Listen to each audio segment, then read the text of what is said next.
પરમ વંદનીય પ્રાતસ્મરણીય 1008 પૂજ્ય સંત સત્યાનંદજી મહારાજ એમના શ્રી ચરણોમાં સાથે વંદન કરું છું.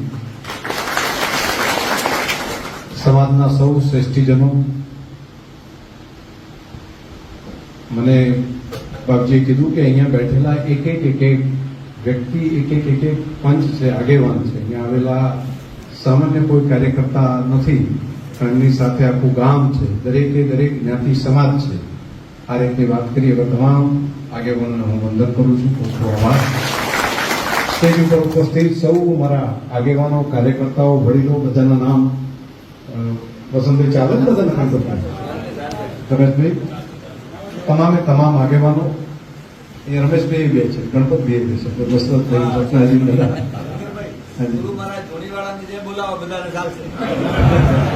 બોલો ગુરુ મહારાજ જોણીવાળા મહારાજ, વડવા મહારાજ. અને બધાના નામ આમ તો લઈ શકાય એવી આખી ટીમ છે, આગેવાનો છે. મારા પહેલા મને લાગે છે કે વસંતભાઈએ ઘણી બધી ચર્ચાઓ અહીંયા કરી હશે અને તમારા પ્રશ્નોની મને 2 દિવસ પહેલા પણ વાત કરી હતી. એક ધનિયાવાળા તો મને મેં કીધું મને કોઈ ખાલી કામમાં તો લાગતું હતું. મેં કીધું કોઈ એકાદ જણે જો કીધું હોત તો કામ થઈ ગયું, ઘણું બધું તો. એટલે કોઈ કઈ વાત કરી હોત તો ધ્યાનમાં આવે, અને કીધા વગર નથી ધ્યાનમાં કોઈને પણ ખબર પડતી હોતી. અને કામોની વચ્ચે હોય તો કોઈ એકાદ જણે જો વાત કરી કીધું હોય કે આટલું જરા ફોન પોલીસને કરો અથવા તમે વાત કરો તો ચોક્કસ એની અંદર અને ફરક થાય છે, તો એને કહીએ કાંઈ. પણ આજે ગઈકાલે અમને વાત કરી છે, હું તમને એ બાબતમાં કહું કે એમાં પૂરી મહેનત કરી. તમને દેખાશે 2-4 દિવસમાં એની શરૂઆત એને પરિણામ સુધી કઈ રીતે પહોંચવું એના માટે પૂરી મહેનત આપણે આગળ વધીને કરશું. તમારી સાથે હું આ બધી ઘટનામાં તમારે સંપૂર્ણ. બીજી બાપજીએ નાને મોટા બાકીના પ્રશ્નો હશે તો વાત કરી, પણ એક પાણી માટેની વાત કરી. તો પાણીની બાબતમાં મારે અને પાણીને આમ સાથે રહેવાનું થાય છે. પેલા માટે હું ધારાસભ્ય તરીકે 3 ટર્મમાં રાધનપુર ચૂંટાણું, એટલે 2 ટર્મ તો હું મહેનત કર્યો ને પછી બધાની વાત એક જ હતી, નર્મદાનું પાણી આવી જાય તો બસ. એટલે પછી બહુ મહેનત કરીને, પુરુષાર્થ કરીને 3જી ટર્મમાં પહેલા વખતે મેં એનું સર્વે કરાવ્યું, પ્લાનિંગ કર્યું, કેનાલોનું થયું, પછી લેન્ડ એક્વિઝિશનનું હતું. તો 5 વર્ષ ચાલે ને એટલી બહુ મોટા પ્રમાણમાં કેનાલો, અને કેનાલો પૂરી બીજા વર્ષના અંતમાં મેં કરી ગયા. અને પછી મને તરત જ 3 ટર્મ ત્યાં પૂરી થઈ. અને 4થા ક્રમમાં પછી વાવથી બધા આવ્યા, કારણ કે ગમે એમ કરો અમારે પાણી અહીંયા લાવો હતું. એટલે સીધું જવાનું થયું વાવ. અને વાવની અંદર પણ બાપજીએ કીધું એ પ્રમાણે અત્યારે જે સૂકો પ્રદેશ હતો એ પરમાત્માની કૃપાથી એ 5 વર્ષના મહેનતથી લીલું હરિયાળું ત્યાં આગળ થઈ શક્યું છે. અનેક લોકોનું જીવન બદલાયું. અને આ વખતે થરાદની અંદર જે આખો ધાનેરા બાજુનો આખો બેલ, એમના થરાદ તાલુકામાં 15-20% ગામોની અંદર પાણી છે નર્મદાનું, બાકીના ગામો બધા બાકી છે. તો બાપજી એમાં પણ આ કામ 1400 કરોડના ખર્ચે નવી યોજના મંજૂર કરાવડાવી છે. અને મને ભરોસો છે કે 2 વર્ષમાં એ કામ ત્યાં આગળ પૂર્ણ થઈ અને તળાવો ભરવાનું કામ થઈ જશે. પણ અહીંયા ધારાસભ્ય નથી તો એ ધાનેરા ભેગું કરી દે. એ સાથે એની સાથે એ કામને પૂરું કરી દઈશ. અને હું અહીંથી ઘણા બધાને કહું છું કે 2 વર્ષના સમયગાળા પછી ધાનેરા તાલુકાના ગામોને પણ નર્મદાના પાણીથી તમે વધાઈ શકશો. આ વાત હું તમને બધાને કહું છું કે આ યોજના રાજ્ય સરકારે ખૂબ ઉદારતાપૂર્વક આ કામને લીધું છે. અને આજે જયારે સંતો આપણને એમ આદેશ કરતા હોય અને કે આ અમારો આદેશ છે તમારે આ કામ કરવાનું, તો સંતોના શબ્દો, એમનો આદેશ, એ વાતને હું સમજી શકું છું. એ વાતને હું ગંભીરતા પણ સમજી શકું છું. એ કામને પૂર્ણ કરવામાં કોઈ કચાશ નહીં રાખવું. આપણે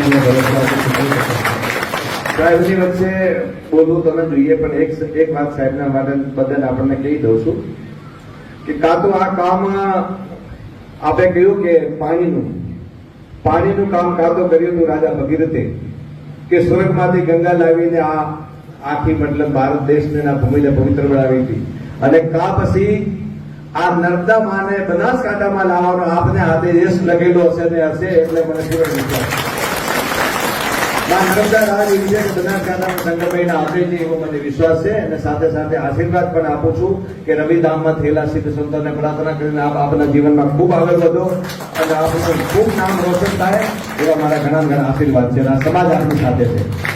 હવે બોલો. તમે જોતા હશો અહીંથી થરાદ જાઓ અને રસ્તામાં જતો સુગમ સુગમની કેનાલ આવે છે. આ કેનાલ ત્યાંને ઘણો સમય થઈ ગયો, પરંતુ શિયાળામાં એક જ વખત પાણી આવે ને ત્યાંથી બંધ થઈ ગયું. હું તમને કહું છું કે છેલ્લા 2 વર્ષથી ગયો ઉનાળો ને આ ઉનાળો, શિયાળો તો બરાબર છે, ચાલ્યું જ હશે, ચોમાસું તો ચાલે, વરસાદથી ને વાક્ય થાય, પણ ઉનાળાની અંદર ભરેલી તમને અત્યારે દેખાતી હોય તો તમે અહીંથી મોટા મારીને જોજો કે ઉનાળાની અંદર પણ બાજરીયું કેનાલમાંથી પમ્પિંગ કરીને લોકો પાતા હોય, વોટર રિચાર્જ તો થાય પરંતુ એક પણ દિવસ બંધ ના થાય એના માટેની સતત કાળજી રાખી છે, એક કર્તવ્ય ત્યાં બજાવ્યું છે. અહીંયા પણ તમારી સાથે આ જ પ્રમાણે ઉભો રહેવાનો આજે બાપજી આદેશ કર્યો છે, તો હું પૂરેપૂરી મહેનત કરી શકું છું. પરિણામ આપે થોડા દિવસની અંદર એના નકશા અને અંદાજ પણ ક્યાં ક્યાંથી કેનાલો થાય છે એ પણ આપ સુધી બધે પહોંચી જાય એનું આયોજન રાજ્ય સરકારે પણ કરેલું છે, અને કદાચ અહીં નહીં પહોંચ્યું હોય તેની માહિતી પણ બધી પહોંચી જશે. હવે આવી વાતો કરીએ એટલે બધાને લાગે કે ઠીક છે, વાત કરી, ચર્ચા થઈ, બીજું ઠીક છે. તો એ બાપજી એક તો એવું છે કે હું ચૂંટણી લડતો નથી, પણ હમણાં વાતાવરણ બધા એવું બનાવી નાખ્યું કે હું લડતો હા હું વિધાનસભાના સ્પીકર તરીકે છું, અને મારે તો મર્યાદા મળીને કોઈ પક્ષની પ્રચાર પણ મારા તો કરાતો નથી, પરંતુ સાચી વાત જે હોય છે એ આજે મારે કહેવી પડે, અને આજે સમાજે આટલો પ્રેમ અને લાગણી મારા પ્રત્યેની રાખી છે, તો 2 શબ્દો હું આપ સૌને પણ કહીશ કે એક તો આપના સુખ દુઃખમાં કાયમી સાથે રહીશ, આપના સુખ દુઃખમાં કાયમી, અને તમે જે સાચા રસ્તા ઉપર ચાલવાનો સંકલ્પ કર્યો છે એના માટે તમને બધાને હું વંદન કરું. આમ તો રાષ્ટ્રવાદ અને બ્રહ્મ સમાજ એકબીજાના પર્યાવાચી છે. રાષ્ટ્રવાદ આપણી રગોની અંદર સતત દેશ પ્રેમ, ધર્મ, આધ્યાત્મ આ તો આજથી નહીં સદીઓથી ચાલ્યું આવે છે. એ સંસ્કૃતિને બચાવવાનું કામ હોય કે સંસ્કૃતિનો પ્રચાર પ્રસાર કરવાનું કામ હોય કે સભ્ય સમાજનું નિર્માણ કરવાની બાબત હોય, તો આપણા ઋષિ મુનિઓએ નાના મોટા કામ કરે છે એવું નહીં. દધીચી ઋષિએ તો પોતાના હાડકાનું પણ દાન કરી દીધું હોય, એ આપણી પરંપરા રહેલી છે આપણી. એમાંથી એક અને કોઈ બ્રહ્મ સમાજ અહીંયા છે, કોઈ સમાજ અહીંયા છે. આ કામ કરવાનું મને વસંતની જયારે આવે ત્યારે કે બીજું ઠીક પાણીનું કંઈક ગમે એમ કરીને કરવું પડે, પાણીનું ગમે એમ કરવું. હા એટલે હમણાં તો માવજીબેન બી આવ્યા અને 2 જણા કીધું કે આટલું કંઈક કરીને કરો, મેં કીધું હારો અમારા જે લક્ષા છે ને ભેગો ભેગો તમારે ભેગા કરી નાખે ખરાબ થયું, અને એમણે ખૂબ સહજતાપૂર્વક આ કામને આગળ લાવવાનું કર્યું. બાકી ગઈકાલે મફતભાઈનો ફોન આવ્યો અને મને કીધું કે ગમે એમ કરીને રેલ નદીની અંદર પાણીનો શેડો પહોંચાડ્યો. મેં એમને કાલે કીધું કે રેલ નદી સુધી તમારો શેડો આ બાબતમાં મને લાગે છે કે શેડો ત્યાં આગળ પાણી સુધી પહોંચાડીને તળાવો ભરવાની વ્યવસ્થા, આ બધાનું મન એક જ છે ને, બધાનું મન એવું જ છે કે ભાઈ આપણે પાણી પહોંચાડવાનું કામ કરીએ. મને લાગે છે કે આખા વિસ્તારનું મન એક જ છે કે જો પાણી પહોંચે તો આ કામ થઈ શકે. તમને કહેવાની હતી, પાણી પહોંચાડી કોણ શકે એ તમને ખબર છે, અને કોણ ખાલી રજૂઆતો કરે એ ખબર છે. મારે કોઈનું નામ નથી લેવું, પણ બાકી એક ભાભર તાલુકાનું અબાસના ગામ છે. અમારે આખો વાવ તાલુકામાં મોટા ભાગના ગામમાં પાણી પહોંચી ગયું, પણ 4-5 ગામમાં નથી રહ્યું પાણી, અને હજુ ત્યાં બિચારાને તકલીફ છે. એ વિસ્તારના ધારાસભ્યનું ગામ છે. આ તો જે વાત હું કહું છું મારે એટલે આ ત્યાં આગળ હજુ પણ તકલીફ એવી ને એવી છે. ત્યાં ગામના લોકો રજૂઆત કરે કે અમે રજૂઆત કરી, પણ પરિણામ ત્યાં આગળ પરિણામ કરવા માટે બધાએ મહેનત કરવી પડે. અને મારો તો ભરોસો છે કે હું પણ એમના માટે મહેનત કરીશ ત્યાં. અને આવનારા સમયમાં એ અબાસના ગામ માટે પાણી પહોંચે એના માટે ભવિષ્યની અંદર શું 10 વર્ષથી બધા ગામોમાં પાણી પહોંચી ગયું હોય અને 5-7 ગામોનો આખો કાપુ હજુ પણ બાકી રહી ગયું. અને કેમ નથી થતું મને હજી ખબર નથી, પરંતુ પાણી પહોંચાડવા માટેની વ્યવસ્થા તો કરવી એ રાજનેતાઓની પણ જવાબદારી છે. અને પ્રજા અને સરકાર બધા ભેગા મળીને જો સાચી દિશા, નહીં તો મોટા ભાગે શું કહે તમે રજૂઆત કરી નાખી. ઘણી વખત તો રજૂઆત કરી એટલે કામ થઈ ગયું એવું માને અને આપણે રાજી થઈ ગઈએ કે આપણી રજૂઆત તો કરી. રજૂઆત કરવાથી કઈ ના થાય. રજૂઆત કરવી તો ગામમાંથી કોઈ પણ માણસ કરી શકે, પરંતુ પરિણામ લાવવા માટે એનું પ્લાનિંગ કરવું પડે, એની વગ વાપરવી પડે, એનો પુરુષાર્થ કરવો પડે અને એના બજેટની નાણાકીય ફાળવણી કરવા અને પાછળ પૂરેપૂરી મહેનતથી લાગી પડીએ ને તો જ પરિણામ મળતું હોય. અને આપણે આ કામ કરવું છે. તમે મારા વતી પણ જ્યાં જ્યાં જાઓ ત્યાં કહેજો કે આવી વાત થઈ ગઈ અને આવા સંકલ્પ સાથે ધાનેરામાં માત્ર એક બે જ્ઞાતિ નહીં, બધી તમામ જ્ઞાતિ સમાજ, તમે તો બધા કહેશો પણ બધી જ્ઞાતિ સમાજો સુધી આ સંદેશો તમે પહોંચાડજો કે આ પ્રશ્નોનો ઉકેલ લાવવાનું કામ, એનું સંકલ્પ, એનું પ્લાનિંગ, એના બજેટની જોગવાઈ પણ થઈ ગઈ છે અને આવનારા સમયની અંદર આ કામ ખૂબ સારી રીતે આગળ વધી શકશે. આપણા સંતાનો પણ પાણીનો ઉપયોગ કરી શકે ત્યાં સુધીનું આ ધરતીનું તળ ભરવા માટેની વ્યવસ્થા આપણે કરવી છે. તો આ કામની નાની મોટી જે ચર્ચા હતી, વાતો હતી મેં કરી, પણ બાપજીએ જયારે આટલી વાત કરી છે ત્યારે એક બે બાબતો આમ તો સંતોના સાનિધ્યમાં મારા જેવો સામાન્ય માણસ શું વાત કરી શકે. અને મારા માટે તો બાપજી મારે બોલવાનું થોડું સભા વગર કે બીજી ચીજે બહુ ઓછું થાય છે, થોડો અંતર્મુખી સ્વભાવ છે. એટલે હું આમ વાત બહાર કોઈ આપણો સ્ટેજ હોય તે દિવસે વાત કરું, બાકી જનરલી વાત કરવાનું મારું ટાળતો હોય છે.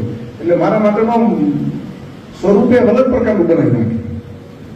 એટલે એવું બનાવી નાખે જેની આપણે કલ્પના ન કરી હોય. આપણે વસુદેવ કુટુંબકમની વાત કરતા હોય, આપણે આખું વિશ્વનું કલ્યાણની આપણે કલ્પનાઓ કરતા હોય, એની જગ્યાએ બાકી એવી અફવાઓનું માર્કેટ ચાલે ને એક તરફી એવું નાક કરે ને ઘણી વખત તો દૂરથી બેઠેલા માણસને લાગે ખરેખર આવું હશે અને ધીમે ધીમે તો મારવાય મારે. એમાંના માણસ નથી. દરેકનું કલ્યાણ થાય. જેમ પ્રભુ સદાશિવ મહાદેવે આપણને વાત કરી, એમને કહ્યું સર્વનું કલ્યાણ થાય. અને એ ચિદાનંદ સ્વરૂપમ શિવોહમ એમની જે કલ્પના છે, દરેકનું કલ્યાણ, શિવપદનું કલ્યાણ કરે, એ જ ભાવ સાથે કામ કરવાનું, મંત્ર સાથે કામ કરવાનું મહેનત કરું. એમાં શેખ ઉદયથી કરી અને ગામની અંદર સફાઈ કરવા વાળો આપણો કોઈ જ્ઞાતિ સમાજનો માણસ છે, બધાનું કલ્યાણ થાય, દરેકનું ભલું થાય, એના માટેનો સંકલ્પ કાયમી કર્યો. એ વાત સાથે આગળ ઇવન ભટકતી જાતિવાદી મદારી હોય તો એને પણ લાવીને વસાઈને પોતાના ગામમાં પોતાની જમીન આપીને એના છોકરા ભણતા થાય એના માટેની પણ વ્યવસ્થા કરી છે. મારા બાપાએ 10 વીઘા જમીન એની અંદર આપીને કીધું તું તારા ખેતરમાં વસાય ને આપણું ગામ આપીશ. એમાં પણ પરમાત્માનો અંશ રહેલો છે, એના માટે કરો, એના માટે મકાન બનાવો, એના માટે પ્લોટ આપો, એના માટે વ્યવસ્થા કરી આપો. તો આ સંસ્કારોથી કામ કર્યું અને એ રાષ્ટ્રીય સ્વયંસેવક સંઘના સંસ્કારો મળેલા છે, એના આધારે હું કરી શકું. તો અહીં બેઠેલો જે આપણો સમાજ છે એમને તો વર્ષોથી કેટલું બધું આપેલું છે દુનિયાને. દુનિયાને જયારે વસ્ત્ર પહેરવાનું ભાન હતું ત્યારે કંપત ઋષિ છે કંબોડિયા પહોંચીને સમુદ્ર પાર કરીને દુનિયાને વસ્ત્ર પહેરવાનું ભાન જો કરાયું હોય તો આ સમાજે કરાવ્યું, આ ઋષિ પરંપરાએ કરાવ્યું. શૂન્યની શોધ જો કોઈએ કરી હોય તો આજે ભટ્ટે કરી છે કે દુનિયા આખાની અંદરથી ખાલી શૂન્ય નીકળી જાય, પેલીથી કંઈ ના હોય તો વિશ્વને શૂન્યની શોધ કરી આપવાનું કામ કોણે કર્યું છે? આ સમાજે કર્યું છે. કોઈને ખબર પણ ના પડે ને એ પ્રમાણે આખા ધર્મને સહજતાથી જીવન પદ્ધતિની અંદર આપણા ઋષિમુનિએ મૂકી દીધો. કીડીઓને કીડિયાનગરું પૂરવાનું કામ, નાના બાળકને આંગળી પકડી અને દાદા દાદી લઈ જાય અને કે કીડિયાનગરું પૂરવું પડે. કેમ? કીડીની અંદર પણ જીવ રહેલો છે, એની અંદર પણ આત્મા છે અને આત્મા એ પરમાત્માનું સ્વરૂપ છે. એવા સંસ્કારો આપવાનું કામ કર્યું હોય તો આ ઋષિ પરંપરાએ કર્યું. દુનિયાની પાસે નથી આ. સવારે વહેલા ઉઠીને પંખીને ચણ નાખવાનું કામ હોય, આ ઋષિ પરંપરાએ કર્યું. પહેલી રોટલી ગાય માટે કે કૂતરા માટે આપણે તૈયાર કરીને ખવડાવવી પડે, આ સંસ્કારો આપવાનું કામ આપણને ઋષિ પરંપરાએ કર્યું છે. જ્ઞાન અને વિજ્ઞાન નો સમન્વય કરીને એક વાક્ય હમણાં મિસાઇલની વાત કરી તો બિલકુલ સાચી વાત છે બાપુ. એક બાણ મારીને હજારો લાખો બાણ થાય. એક બાણથી વરસાદ થઈ શકે, એક બાણથી અગ્નિ થઈ શકે, એક બાણથી પવન થઈ શકે, અને એ પણ મંત્ર દ્વારા થઈ શકે. જેમ હજુ વિજ્ઞાન નથી પહોંચ્યું એ આપણી ઋષિ પરંપરાએ આપણે ત્યાં આપણા દેશે દુનિયાને આપેલું છે. હું લાંબા વિષયની વાત નથી કરતો, માત્ર ને માત્ર આઝાદી પહેલાના સમયની વાત કરું છું. અંગ્રેજો દેશની અંદર આવ્યા એના પહેલાની વાત કરું છું. આપણા દેશની અંદર આપણા કારીગરોએ બનાવેલા સાડી બાકસની પેટીમાં રાખી શકાતી હતી. એવું હાથ વણાટનું કામ, આપણો હુનર ઉદ્યોગ આપણે ત્યાં હતો. આપણે ત્યાં વિજ્ઞાન એવું હતું કે માથું કપાઈ જાય તો બીજા પ્રાણીનું માથું જોઈન્ટ કરીને રીપ્લાન્ટ કરી શકાય. ગણપતિજીના ઉપર હાથીનું મસ્તક જોઈન્ટ કરીને રીપ્લાન્ટ કરી શકાય. આવી ટેકનોલોજી આપણા દેશની હતી, આપણી ઋષિ પરંપરામાં હતી. આવો આપણો દેશ હતો જે ઘી દૂધની નદીઓ વહેતી હતી. પરંતુ કાલક્રમે ધીમે ધીમે ધીમે એક કરતા હાથી તો આવ્યા, આક્રમણખોરીઓ આવ્યા, અને 2000 વર્ષ જેટલા સમય સુધી અલગ અલગ આક્રમણખોરોના કારણે કરીને દેશ તૂટતો ગયો. લાગતું હતું કે હવે દુનિયા કહેતી હતી આ હિન્દુસ્તાન થઈ બેઠો નહીં થઈ શકે. મોગલોએ લગભગ 600 વર્ષ કરતા વધારે રાજ કર્યું. બાકી પણ બધા યવનો અલગ આવ્યા, એમણે રાજ કર્યું. અને દેશનું જે નાલંદા અને તક્ષશિલા નામની વિદ્યાલયો હતી, વર્ષો સુધી જેણે શિક્ષકોનું નિર્માણ કરીને જ્ઞાન અને વિજ્ઞાન ત્યાં આગળ ભણાવવાનું કામ કરતા હતા, ત્યાગ અને સમર્પણથી કામ કરતા હતા, એને આખા સળગાઈ નાખ્યા. અને એટલા દિવસો સુધી એનો ધુમાડો નીકળ્યો કે 2 વર્ષ સુધી એનો ધુમાડો નીકળ્યો. એટલા ત્યાં આગળ સંશોધન કરેલા શાસ્ત્રો ત્યાં હતા, એને સાફ કરી નાખ્યા. દેશ ધીમે ધીમે અધઃપતન સુધી પહોંચી ગયો. પરંતુ કહે છે ને યદા યદા હિ ધર્મસ્ય, આખા શ્લોકમાં કહ્યું છે ને હું ક્યારેક ને ક્યારેક આવીશ. ધર્મની ગ્લાનિ થશે ત્યારે હું આવીશ. એમ કે યોગેશ્વર શ્રીકૃષ્ણએ વચન આપ્યું હતું ને, ફરી જાણે એ સ્વરૂપે ફરી હિન્દુસ્તાન બેઠો થતો હોય, ફરી સુતેલો સ્ત્રી બેઠો થતો હોય, એ સ્થિતિ ઉભી થઈ. માત્ર 10 વર્ષ પહેલા જે દેશની સ્થિતિ હતી અને આજ જો જોશો તો બદલાઈ ગયું છે. 11મા નંબરની આર્થિક ઇકોનોમી હતી, અત્યારે 5મા નંબરે પહોંચી. આવનારા માત્ર 5-7 વર્ષની અંદર 3જા નંબરની વિશ્વની આર્થિક મહાસત્તા એ હિન્દુસ્તાન બની. આપણે જેને અહીંથી કઈ નાનકડું કામ કરવું હોય એ પણ અઘરું હતું, પરંતુ ચંદ્ર ઉપર યાદ પહોંચી જાય ત્યાં આગળ ચંદ્રના ભાગ સુધી. આ પહેલી વખત હિન્દુસ્તાનની અંદર, એમાં કોઈએ જ ના પહોંચ્યું હોય ત્યાં પહોંચે દક્ષિણનો ભાગ. અને ત્યાં જઈને પણ હિન્દુસ્તાનના જે સંસ્કારો છે એ પ્રમાણનું ત્યાં નામાંકન પણ થાય. પહેલી વખત. અને આ વાત ખાલી સેટેલાઇટ મૂકવાનું, અત્યારે દુનિયામાં સૌથી વધારે સેટેલાઇટ મૂકવાનું કામ જે 3 દેશો કરે છે એમાં હિન્દુસ્તાનનું નામ આવી ગયું. બીજા દેશો આપણા પાસેથી કહે છે કે અમારે સેટેલાઇટ લેન્ડ કરાવવો છે ત્યાં આગળ. આવું આપણા હિન્દુસ્તાનમાં થઈ ગયું. પહેલા આવું નતું. આપણને બાજુનો પાકિસ્તાન નામનો દેશ છે ને, એ પણ આપણને હેરાન કરતો. અરે આપણા ત્યાં આગળ હમીર કરીને આપણો જે સૈનિક એનું માથું કાપીને લઈ જાય અને ત્યાં આગળ પાકિસ્તાનની ગલીઓની અંદર જઈને પાટો મારી અને માથાને રડતા હોય એ દ્રશ્યો આપણે ટીવીની અંદર હિન્દુસ્તાનમાં આપણે જોયા હતા. આપણને બહુ વર્ષોની પહેલાની વાત નથી કરતો, નજીકના વર્ષો પહેલા. અને બાપજી હમણાં જ જે વાત કરીને કે ભટ્ટ સાથે હિન્દુસ્તાનના એક ફોન કરીને એમ કે પ્રધાનમંત્રી કે અમારો પાયલોટ તમારી પાસે છે એ સલામત રહેવો જોઈએ, અને એને કઈ થયું તો પરિણામ ભોગવવાની તૈયારી રાખજો, અને તાત્કાલિક આવી એટલે બોર્ડર ઉપર મૂકી જાય. આવું પહેલી વખત થયું. પછી એમ ના કીધું કોઈએ કે તમારો ત્યાં તો પાયલોટ અમારે ત્યાં આવીને મિસાઇલો નાખતો હતો, બોમ્બ નાખતો હતો, જે હોય તે, પરંતુ એને કઈ થઈ તો પછી તમારી ખેર નથી. દેશના દુશ્મનો આવીને દર વખતે એક હુમલો કરે. અહીંયા અક્ષરધામ ઉપર આવીને ગાંધીનગરમાં ક્યારેક હુમલો કરે તો મુંબઈની અંદર હુમલો કરે. રોજ આપણને સમાચાર મળે. અમદાવાદની અંદર બોમ્બ બ્લાસ્ટ કરે. અને કંઈ પણ વાત કરે તો આપણા લોકો એક જ કે આમાં પાકિસ્તાનનો હાથ છે. તમે સાંભળ્યું હશે રાજનેતાઓ પણ આટલું જ બોલતા આમાં પાકિસ્તાનનો હાથ છે. આટલું કઈ બીજા હુમલાની રાહ જોવે.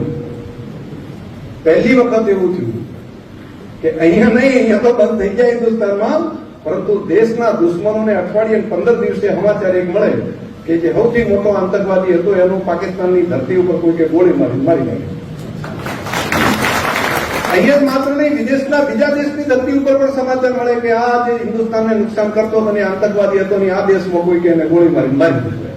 આવી વાર્તાઓ આપણે ઇઝરાયલની સાંભળતા, પરંતુ હિન્દુસ્તાન માટેની આવી વાતો આપણે સાંભળતા નતા. પરંતુ હિન્દુસ્તાનનું ગૌરવ અને સ્વાભિમાન જો જાગ્યું હોય ને, તો આ સમયની અંદર જાગ્યું છે. આપણે બધાને એક નાગરિક તરીકે લાગે કે આપણા પણ ઇતિહાસ કરવાનો, આર્થિક રીતે પણ મજબૂત થયો છે, ગૌરવને સ્વાભિમાન રીતે પણ આ હિન્દુસ્તાન તાકાતવાળો બન્યો છે. આપણા કોઈ માણસો ત્યાં આગળ રશિયાની અંદર યુક્રેનમાં વિદ્યાર્થીઓ ફસાણા હોય, બહાર કાઢવા માટે બીજા બધા તરફડતા હોય. રશિયા અને યુક્રેન બે સામે તોપો રગાડી દીધી હોય, બે એકબીજા લોહીના તરસા થઈ ગયા હોય, અને આપણે અહીંથી આપણા દેશના પ્રધાનમંત્રી કે મારા વિદ્યાર્થીઓ ત્યાં આગળ હજારોની સંખ્યામાં ફસાયેલા છે, તમે લડાઈ કરો છો. હિન્દુસ્તાનના એક પણ વિદ્યાર્થીને વાંચ આવે તો ઠીક નહીં.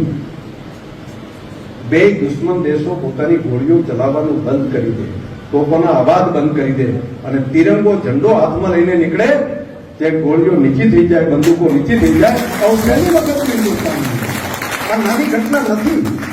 અને ઇવન આપણા દેશમાં નહીં, પાકિસ્તાનના વિદ્યાર્થીઓ પણ તિરંગો લઈને નીકળે અને એમ કહે કે ચલો હમ ભી હિન્દુસ્તાન કે હે, આમ કરીને નીકળે તો એ પણ સલામત રીતે નીકળી શકે. આવું પહેલી વખત આ દેશનું સ્વાભિમાન અને સ્વમાન જાગ્યું છે. દેશના કોઈ વડાપ્રધાનને તમે એ રીતે હાથમાં રુદ્રાક્ષની માળા ધારણ ગળામાં કરેલી હોય અને કમંડળની અંદર ગંગાજળ હોય અને કોઈ મહાદેવનો ત્યાં આગળ હર હર મહાદેવના નાદ સાથે ત્રિપુટ તાણેલું હોય, એવા ભારતના વડાપ્રધાન તમે આપણા આઝાદી પહેલા જોયા નહીં.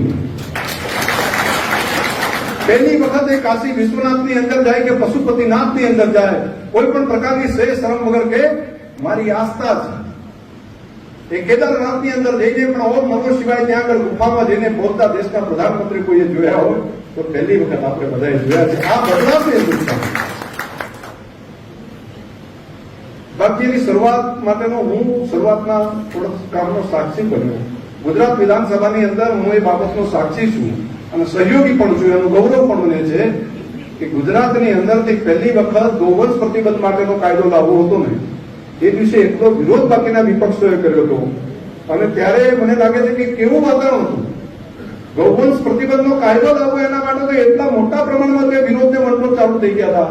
આ લોકોનો રોજગાર ક્યાં થશે ને એના ધંધાનું શું થશે, કતલખાના બંધ થશે તો પછી એ લોકો ક્યાં જઈને કમાશે, પછી તો એ લોકો ગુનાખોરીના ધંધે ચાલશે. મને યાદ છે કે એ વખતે અમે વિધાનસભામાં પ્રશ્ન મૂક્યો ત્યારે એ વખતના છાપો તમે જોશો તો ધ્યાન ઉપર આવશે અને એ વખતના નેતાઓના સ્ટેટમેન્ટ જોશો તો ધ્યાન ઉપર આવશે. પરંતુ હિંમતપૂર્વક એ વખતના તત્કાલીન મુખ્યમંત્રી અને આજના દેશના પ્રધાનમંત્રી નરેન્દ્રભાઈ મોદીએ ગુજરાતની અંદર સંપૂર્ણ ગૌવંશ પ્રતિબંધ માટેનો કાયદો ગુજરાતની વિધાનસભામાં પહેલી વખત પસાર કર્યો અને કીધું કે ગુજરાતની ધરતી ઉપર ગૌ માતાનો લોહી પડે નહીં અને જો થાય તો એના માટેની આવી સજાઓ છે. આવી પહેલી વખત શરૂઆત કરી, પછી આખા દેશમાં એની શરૂઆત થઈ, અલગ અલગ રાજ્યોએ પણ શરૂઆત કરી. આવા તો કેટલા કામો આપણી ધરતી ઉપર થયા છે. અને એવા માણસને મને લાગે છે કે સમય આવ્યો હોય, હિન્દુસ્તાનનો સમય આવ્યો હોય તો હિન્દુસ્તાનનો સમય આવ્યો ત્યારે નાની મોટી બાબતોને બાજુમાં રાખીને આપણે આ કામને આગળ વધારવું પડે. અને આપણે જો ન કરીએ તો કેમ ચાલે? દરેકના ભોજન તો બધાનું થઈ ગયું છે, બાકી છે. નહીતર હમ પૈસા નરો મૂકવા પાણીના દે તમારી કરીને બસ તો મારી તમને બધાને પ્રાર્થના હતી કે આ કામને આપણે બધા આગળ લઈએ, આ કામને આગળ વધારીએ. કોણ ઉમેદવાર છે, કોણ સામે છે એ જોયા સિવાય રાષ્ટ્ર માટે કરીને આપણે બધાએ લાગી જવું પડે. આપણા સંતાનોનું ભવિષ્ય ઉજળું થાય એટલા માટે આપણે બધાએ આ કામને લાગવું પડે. અને અહીંયા વસંતભાઈ અને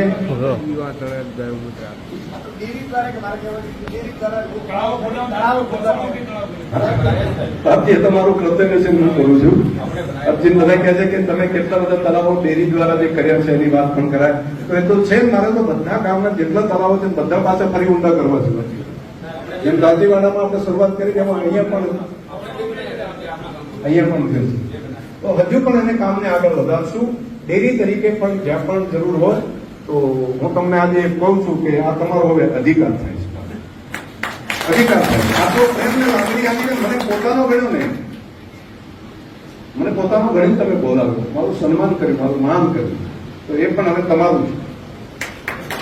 હક અને અધિકારથી નાનો હોય, હક અને અધિકારથી જેટલું બને એટલું કરતા હતા પરંતુ હજુ આજનો જે પ્રેમ છે ને આટલી મોટી સંખ્યા મારે પહેલી વાર અહીંયા તો પુરોહિત સમાજની વચ્ચે મારા ફર્સ્ટ ટાઈમ અને આવ્યા પછી એક યુવાનનો વડીલનો જે પ્રેમ ને સ્નેહ જોઉં છું, જે બાપજીએ મને આશીર્વાદ જે આપ્યા એના ઉપરથી લાગે છે કે પોતિકાપણાનું આખું બતાવ્યું છે. તમે મને પોતાનો ગણ્યો, તો પોતાનો જો ગણ્યો છે તેમાં હું પણ એવો માણસ નથી કે એની અંદર પાછી પામી કરું. હું તમારી સાથે કન્ટિન્યુ કરું છું. જે કંઈ કામ હશે બધામાં સાથે રહીને આપણે કામને આગળ વધારશું. ખૂબ પ્રેમ ભાવથી તમે બધાએ અમારું સ્વાગત સન્માન કર્યું અને સારું કામ કરતા હોય તો એને ટેકો આપવો પડે. તો આજે દેશ આગળ વધી રહ્યો છે, એ જ રસ્તા ઉપર દેશને આગળ વધારવો પડે. તમને ખબર છે પહેલા જે નોટબંધી કરીને ત્યારે બધા એમ કહેતા કે નોટબંધી કરીને શું કરે છે, તો એ ટાઈમે ચાલતું હતું કે આ પાકિસ્તાનમાંથી ચાલતી આ ઘૂસણખોરી ત્રાસવાદ ને બધું કરવા માટેનો આ રસ્તો છે. આપણે લાગતું કે આવો રસ્તો વળી હોતો છે, નોટો વહી બંધ કરો અહીં આગળ શરીક થાય. હવે બધાને ખબર પડે છે કે આ ભૂકે ભાગી ગયું. અત્યારે ત્યાં આગળ કશું પાકિસ્તાનમાં નથી રહ્યું. આ આપણને દેખાય છે કે એ લોટ માટે કરીને આખો દેશ રોવે છે. લોટ માટે કરીને 300 રૂપિયા પેટ્રોલના થઈ ગયા છે, પેટ્રોલ ડીઝલના. અને ખાવા માટે ફાંફા મારવા પડે. હથિયારો અહીં પૈસા જતા હતા એના કારણે કરીને હથિયારો લઈને આગળ હેરાનગતિ કરતા હતા. અહીંયા નોટો બંધ કરીને ત્યાંનું અર્થતંત્ર ઠીક કરવાનું કામ થઈ શકે તો હિન્દુસ્તાન જ કરી શકે. એટલે ઘણી વખત તો આપણને ખબર નથી હોતી કે શું કરવા બેઠા. આ બધા કામો અનેક કર્યા છે, તો હવે એ દેશને આ રસ્તા ઉપર લઈ જવો પડે કે પછી પેલું સાયલેન્ટ હતું મોડ ઉપર એવું કરવું પડે. સાયલેન્ટ મોડ ઉપર આપણે જોયેલું છે ને, તો એવું ન થાય. આપણે દેશને આગળ વધારવાનું કામ કરવું જોઈએ. એમને એક જાગૃત નાગરિક તરીકે તમે જે સમાજે સંકલ્પ કર્યો એને હું અભિનંદન આપીશ. અને તમને લાગતું હોય કે આ રસ્તા ઉપર આપણે આગળ વધીને પૂરેપૂરી મહેનત કરવી, જેમ બાપજીએ સંકલ્પ કરાયો, તો મને પણ એક વખત બધા પોતાના બે હાથ ઊંચા કરીને તાળીઓ પાડીને ઉભા. આખો દેશને ખબર પડે કે અહીંના બ્રહ્મ સમાજે, અહીંના પુરોહિત સમાજે એ પ્રમાણેનો સંકલ્પ કર્યો છે કે એની હવા આખા રાજ્યની અંદર પહોંચે, કે આ સરહદી વિસ્તારની અંદર બેસીને પણ ભલે અમે ભણેલા ઓછું હશો, કદાચ તમે ખેતી સાથે જોડાયેલા હશો, પરંતુ અમારી કોઠા શુદ્ધ છે એ અને દેશભક્તિનો ભાવ છે, એમાં કોઈ ખામી નથી. જો આ વાતનો સંકલ્પ કરતા હોય તો બાપજીએ જે આશીર્વાદ આપ્યા છે એ પ્રમાણે બાપજીને આપ બધા ભરોસો આપીને વાત કરો કે અમે દેશને આગળ લઈ જવા માટે આજે જે ચાલે છે એ પ્રમાણેનું નેતૃત્વ ઓર આગળ વધે એ પ્રમાણે અમે કામ કરશો. તો તાલીઓના ગણગણાટથી વધાવો પડે.